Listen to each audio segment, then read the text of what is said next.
Muy buenos días, estimados estudiantes, bienvenidos a esta tutoría del sábado 4 de julio. En esta oportunidad, en la lección 5, vamos a abordar el tema de la variación lingüística. Quiero comenzar con la motivación. Me parece muy interesante la reflexión que se hace y la pregunta que se nos plantea. A lo largo de este video voy a darles un recorrido por la lección, apoyándoles con material extra para una mejor comprensión de los contenidos. Voy a leer la motivación. Cuando los españoles llegaron a lo que hoy es América, encontraron unas zonas con solemnes civilizaciones y variados dialectos o lenguas nativas. Con la presencia de los conquistadores, poco a poco se fue dando el fenómeno lingüístico. Hablaban las dos lenguas, los nativos, con algunas palabras en castellano. Con el tiempo, los conquistadores impusieron su cultura, la que fue asimilada paulatinamente por los indígenas. ¿Cuáles fueron las causas por las que el hablante de los españoles se impuso, el habla de los españoles se impuso a las lenguas indígenas o nativas de América?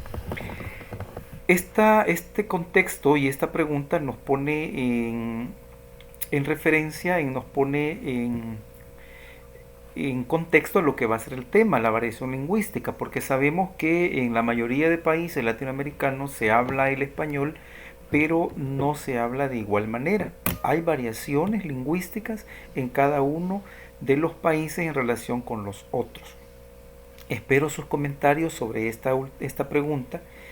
Lo que personalmente les puedo decir es que cuando dos culturas chocan, porque este fue un choque de dos culturas, y la cultura más dominante somete a la cultura más débil, lógicamente se imponen los aspectos culturales, políticos, religiosos, y eso es lo que pasó en nuestro caso.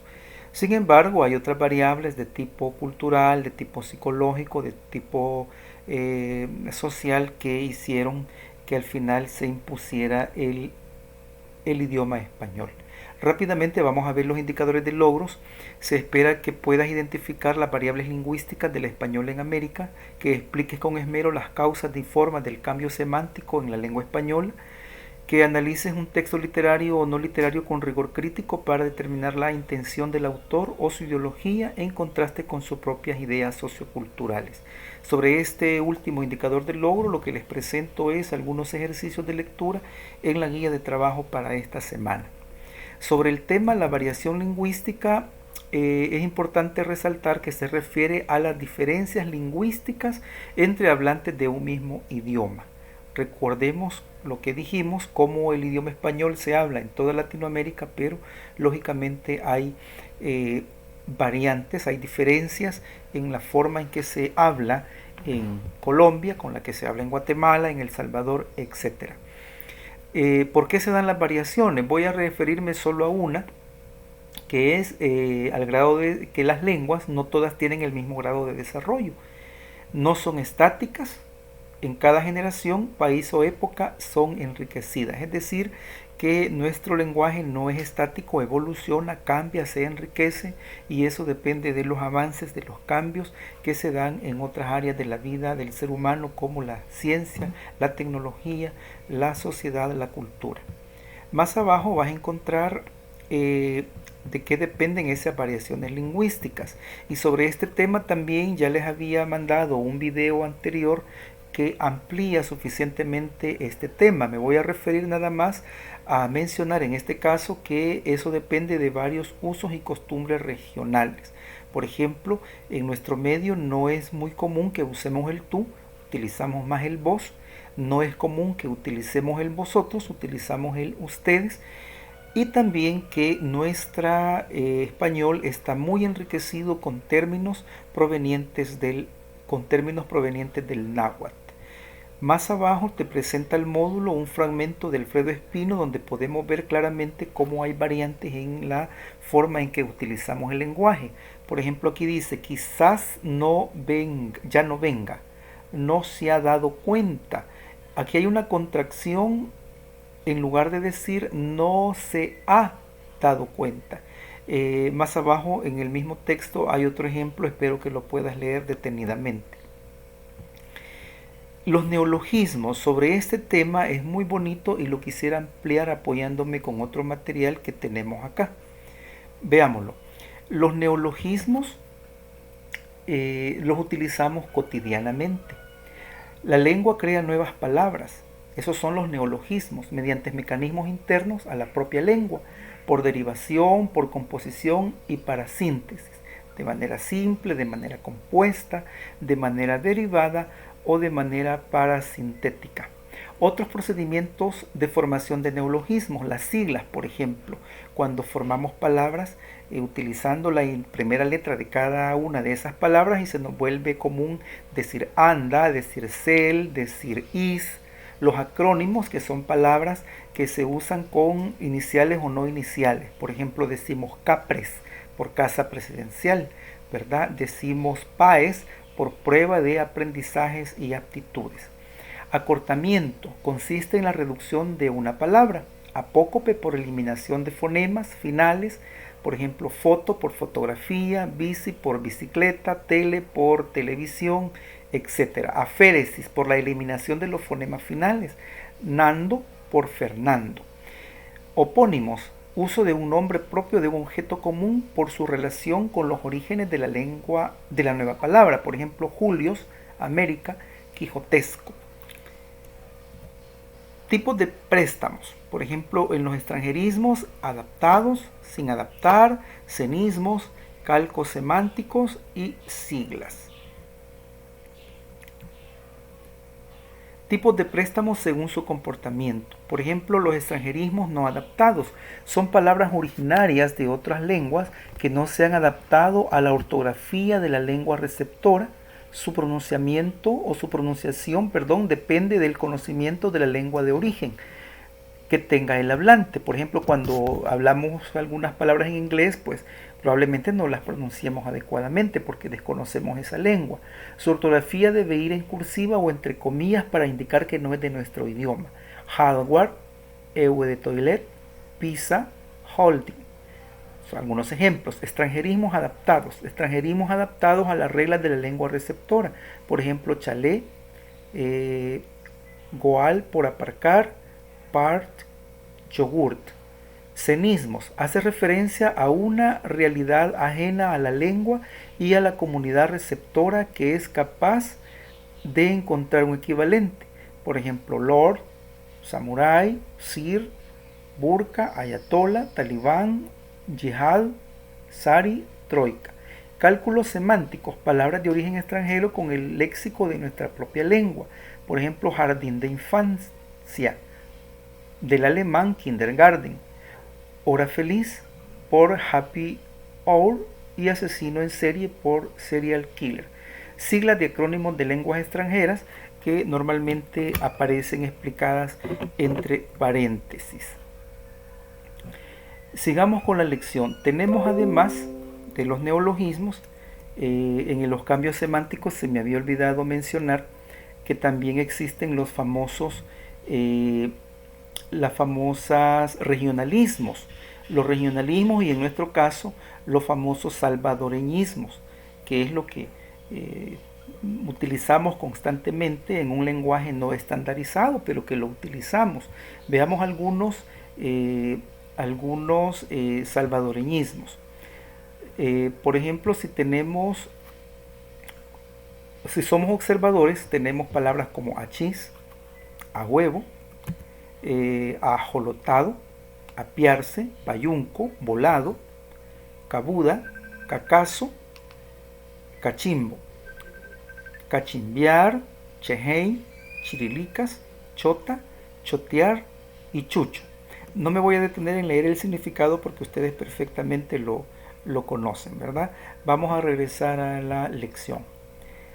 Entonces ya hablamos pues de las variaciones lingüísticas, ahí vimos los salvadoreñismos, acabamos de explicar los neologismos y vamos a un elemento que es sumamente importante y un poco más complicado porque es un poco más amplio, que son los cambios semánticos, que es el cambio de significado que una palabra puede tener dependiendo del contexto y otras circunstancias en las que la palabra se utilice.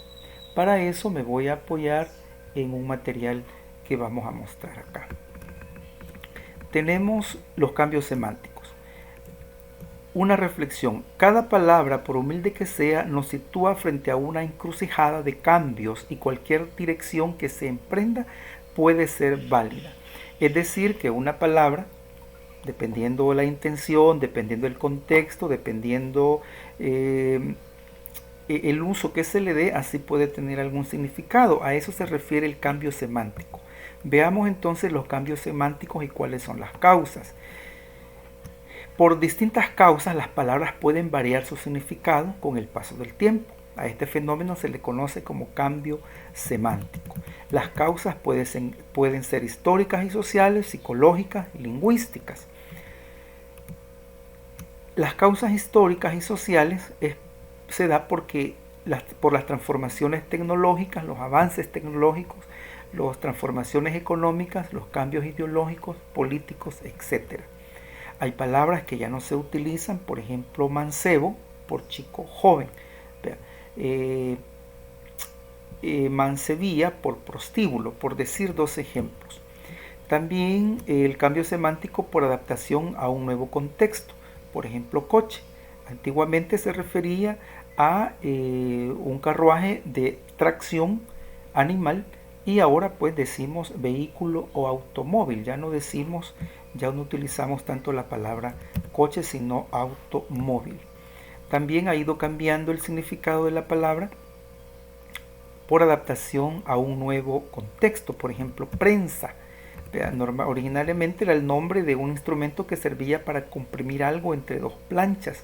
Luego, con la aparición de la imprenta, se le llamó así a la máquina que usaban las imprentas, y ahora se le llama también al oficio o profesión del periodismo.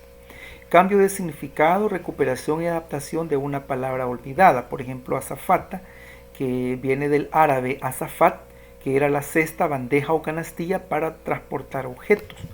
En un primer momento se le llamó así a quienes servían en ese instrumento, y más adelante fue utilizado para la persona que trabajaba en las aerolíneas atendiendo a los pasajeros. También tenemos por causas psicológicas, cambios producidos por asociación de ciertas palabras con objetos y animales. La valoración subjetiva que los hablantes hacen de la realidad y de los comportamientos ha dado lugar a nuevos sentidos. Por ejemplo, si decimos a una persona es un buitre, imagínense lo que significa. Si decimos es un lince, es decir, una persona muy rápida, es una cotorra, una persona que habla mucho, es un cerdo, una persona sucia, es un corderito, una persona inocente, una hormiguita, un pulpo, una gallina, una persona miedosa. Por causas lingüísticas, las palabras se pueden contagiar del significado de otras con las que aparecen unidas en determinados contextos. Por ejemplo, el teléfono móvil, ahora decimos el móvil. El agua de colonia, ahora decimos colonia. Las personas sin techo, ahora decimos los sin techo. Una noticia exclusiva, ahora se dice una exclusiva. Una empresa financiera, ahora simplemente se dice una financiera. Los ciudadanos indignados, ahora simplemente se dice los indignados. Mecanismos del cambio semántico. La metáfora es un mecanismo del cambio semántico muy interesante. La identificación de dos realidades que presentan cierta similitud entre ellas y dan lugar a la metáfora, porque la metáfora es como una especie de comparación, una especie de relación que hacemos de una cosa con otra por la similitud que tiene. La metáfora, por ejemplo, de animales, saca las uñas, decimos. Esto es una leonera, es una jaula de grillos, es un gallinero. La metáfora del cuerpo, ojo de buey, ojo de la cerradura, pie de página, cuello de botella, culo de botella, boca del metro. Entonces tenemos aquí otro ejemplo. Las metáforas coloquiales. El mundo es un pañuelo. Atravesar el charco cuando decimos irse al otro continente, cruzar el océano. Metáforas deportivas. Serpiente multicolor, refiriéndose a la carrera ciclística. Estar en la cumbre, por decir, lograr la meta. ser una estrella, lograr la fama. Metáforas del lenguaje periodístico, al hilo de la discusión.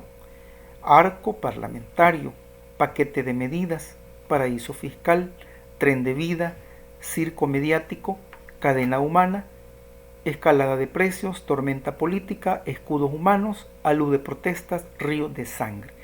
Si no entendemos el significado de estas metáforas en una noticia, por ejemplo, probablemente tengamos dificultad en entender lo que el periodista nos quiere comunicar. Tenemos además la metonimia. Se designa un objeto o realidad con el nombre de otro con el que guarda una relación de proximidad o contigüidad. Por ejemplo, decimos, sírvame 2 platos. No le va a llevar los platos vacíos, se refiere a la comida. ¿Verdad? Dame una copa. Comprar un Picasso. No va a comprar al pintor, va a comprar a una pintura de Picasso.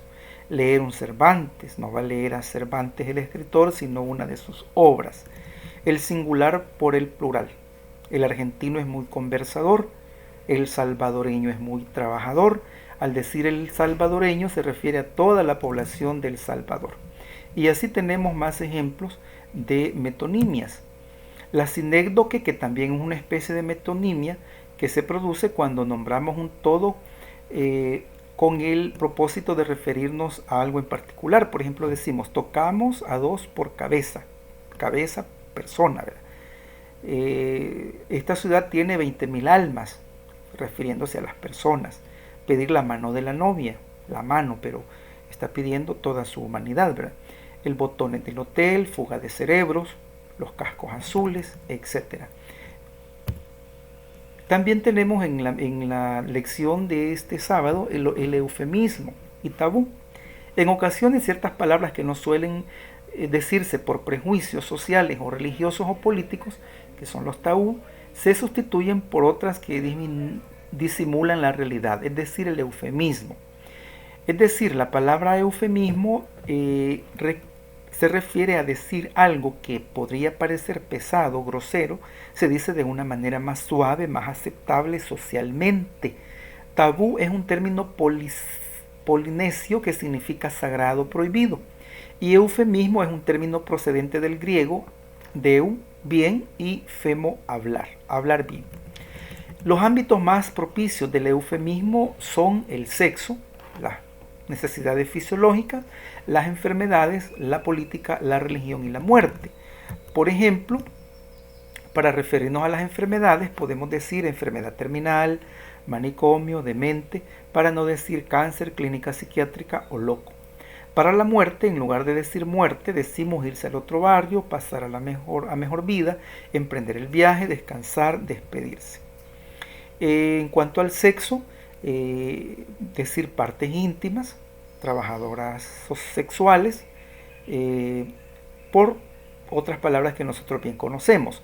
Las metáforas eufemísticas, por ejemplo, salir del armario, perder aceite, tener pluma, refiriéndose a determinada orientación sexual.